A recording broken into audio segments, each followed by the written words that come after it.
Hello, welcome to Cardboard and Plastic. Today's video, got some cards in the mail, going to show them off, and in the background you can see some SGC cards. By the way, those are tall boys, so you can't see the grades because of the height of the camera. There you go, you can take a free shot there. Look at the beautiful numbers. And I'm going to talk a little bit about SGC grading, if I'm going to be using them going forward. And I know that a lot of people, when Peter stepped down, that sent shockwaves through the hobby. He hasn't been, probably in any capacity really leading SGC recently. It was just a matter of time for this to happen. I think the last time we heard from them when they actually had the 5-day turnaround time, and then they were like a month out. And then he made a comment. I guarantee it was just pressure from the community for him to actually see if he was alive.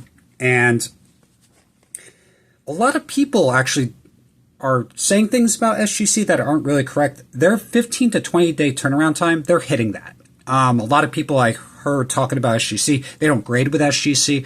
I have orders there. I've probably sent 4 orders in the past a couple of months. I'm going to actually send another one in. And they're hitting their 15 to 20 day turnaround times. And I think it's just going to get better and better. In a bad way, though. So I'm going to talk a little bit about that in a little bit. So this is not a card I got in the mail, but I'm putting together the 1952 Wheaties set. And this is upgrade cards, right? So I buy a lot of lots. That was in a lot. And that's just a placeholder for me until I can actually find the cards with the full blue borders, which they're very difficult. I actually have a lot of the top pops from SGC with the 1952 Wheaties because there's not a lot of full borders out there and they're very difficult to find. So I actually found one, and this was on a seller. This was on eBay, but a lot of sellers on eBay also have their own stores. So my recommendation is if you see a card that you like, try to see if the seller has their own store, because this card itself, I think they were selling for $205, and I think they had the price on the back. Let's see if I can focus it. $205, but I think I got it for like $180, $190 from their actual private store, and no shipping from their private store for orders over $100, and the card itself was in Texas, so I didn't have to pay sales tax. Don't worry, though. Of course, I'm going to let California know that I bought a card out of state to pay taxes on it, right?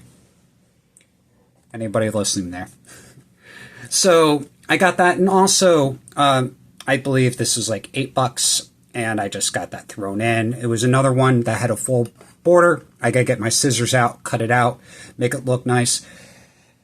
It's really just hard to find those, and I'm trying to put the set together, and yes, I'm going to send it to SGC. So those 2 cards I'm probably going to send to SGC, depending on how that one cuts out. And a few other cards I'm going to send in. I got this Hank Aaron. And just cards that look super clean, super centered.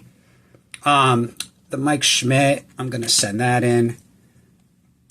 This is an absolutely gorgeous Mark McGuire rookie. This Dan Marino is beautiful. I mean, just the centering on that. And like for my Hall of Fame rookie cards, like these ones are just hard to find centered. And they should be able to get pretty high grades.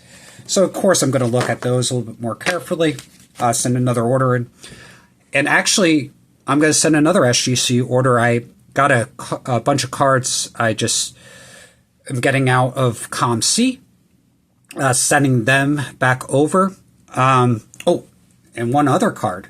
I have another Venny that I'm coming with a ComC order. This card I'm going to send in. Has a full back here with the Venny. Beautiful Dave DeBuscher. This Dave DeBuscher, I mean, he's a top 75. top 100 player in basketball for a Hall of Fame. But like with the baseball, like his cards you can get for like dollars, right? I think I got this one, right? Try to find a Hall of Famer Venny for like under $100, right? You really can't. This one was, I think I got it for like $18, right? So his rookie card, right? Like the Pete Rose, same year for the Pete Rose rookie, Willie Stargell, and you could get like a Dave DeBusschere Hall of Famer for like $2. So pretty cool. So SGC grading. What do I think of them going forward? Now, I only use them for vintage, and I really don't mind them getting away from the grading of ultra modern and also Pokemon, right? My daughter actually collects Pokemon, and I showed her the slabs there. She said they don't look nice, and she doesn't even grade cards, which I like. She actually only has one graded card, and the only reason she bought it was she could get the PSA 9 cheaper than she could get the card from, like, ungraded, right? So it was kind of silly to her. It was like, yeah, I'll get it. And she was even talking to me like, yeah, we should just crack it out so I could just put it into my binder. But it is like an $80 card, so I think she's just going to leave it. She just displays it on her shelf. And I am going to go to Modesto tomorrow to a card show with my daughter, but she's got it's mainly Pokemon. I went there to look for baseball. I was really disappointed.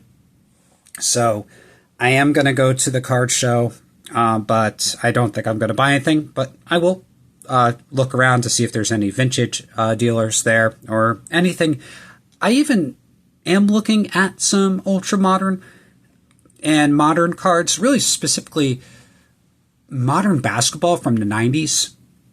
And one of the cards that I want to get is the That's Jam basketball insert set. I want to get a couple of cards from that. They're pretty pricey, but that's going to be one of the things that I'm going to be looking for. So definitely going to hit the card show tomorrow. So if I get any pickups from that, I'll let you know. But SGC grading. The reason I'm sending a bunch of cards in to SGC now is I think the prices are going to go up. So they are definitely hitting their turnaround times. I think it's only going to get better because they stopped their bulk submissions. And kind of the scary thing they said was, we want to have like the number of cards being submitted equal to like pre-pandemic, like the 2017 to 2019, right? So I've been kind of seeing this, that, you know, they just had the backlog of cards, but now the last couple of weeks, you could actually see their submissions just going down and down, and I think that's just going to continue. However, grading vintage cards takes more time, and it takes more expertise, and I really think the $15 grading is going to go away. They said it was just going to be a very emphasis on like vintage, and I think $20, $25 may be what we're going to have to pay to use SGC. I don't think they're going to go away, especially too, right? Like you have a company like that, and people like will be very upset, right? If their website goes down with the pop reports, the images that they have saved on the website, it just doesn't make a lot of sense for them to get rid of it. I think it would be more of a legal nightmare for them, more than anything else, with people complaining with a company that's still in business. But I am going to be using them strictly for vintage, and I'm going to be using CGC for modern cards, and I'm going to be sending an order into them as well. I'm never using PSA after they damage my cards. they just have so many cards going in and out of that place. I don't even know what they're doing. I think SGC is more old school, like not as much technology. I think like PSA, they're actually probably like shooting cards through scanners and things like that. I have no idea. I had like 3 cards in the same order that had the same bent corner on one like left bottom. It was ridiculous. I'm like, I maybe I would have missed 1. I wouldn't have missed 3. So I will be sending them in for SGC, and I really think that we're going to see them go down to like this month. They've been grading like 150,000 sports cards a month. I think this month we're going to see them at like 120, and then I think they're going to go down to like 100,000, and it wouldn't surprise me for them to be like 50, 80,000 cards a month at like $20 a piece. I think that's their goal, because at $15 a piece, it's hard to make a big profit with grading vintage, especially too with like these tall boys back there.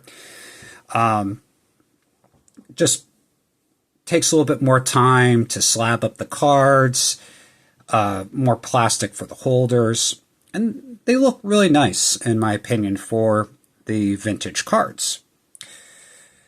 So that's what I kind of like seeing the future by the end of the year. I think we're going to see well under 100,000 cards a month graded by SGC. Probably, in my opinion, I think we're going to be like 50 to 80,000, but we're going to see an increase at a minimum to like $18 to $20 a card. Their bulk submissions, I don't know what percentage their bulk submissions made up, right? I mean, they had ComC, a lot of like big bulk submitters in those areas, especially like near Florida. People just like to drop off the cards in person to a card shop, and that's why GameStop is so popular. People don't like to send cards in the mail. It's kind of scary, and it is too. Like my last one went to Guam, so I'm always like hesitant now about even sending cards in the mail. So let me know in the comments, have you been using SGC recently? And will you continue to use them? Like for me, like a lot of people are just like saying like, I'm going to wait off and see how it reacts. For me, it's kind of like, I want to get these cards in because now I can still grade them for $15 a piece. And the other thing, and this is a card from the back wall. So I heard CGC actually made, so they use these plastic sleeves quite a bit on like vintage cards that were a little bit bigger. And I got a bunch of these, and I might send them back in to CGC to get reholdered, because I think they said they made their slabs a little bit bigger for vintage cards and oversized cards, so they don't use the sleeves as much. It's really kind of frustrating, right? I don't like the baggies inside of the slab. It looks a lot better when you have the card with a holder, right, that's made for it, right? So it's kind of silly, but I got a few cards that I'll send in, but only like the top ones. Like I have a CGC 9 John Elway rookie, but it's in that stupid plastic sleeve. So I think I'm going to send that in with my next order. And I got an order at SGC right now. Hopefully it's probably going to be graded pretty soon. So hopefully I can get that back and show off those cards. So let me know. Are you using SGC? Are you going to hold off? And if you are like kind of just frustrated with SGC, what are you going to do? Are you going to go to PSA, or are you going to use BGS or CGC? or get rid of grading altogether. So, as always, have a great day and keep on collecting.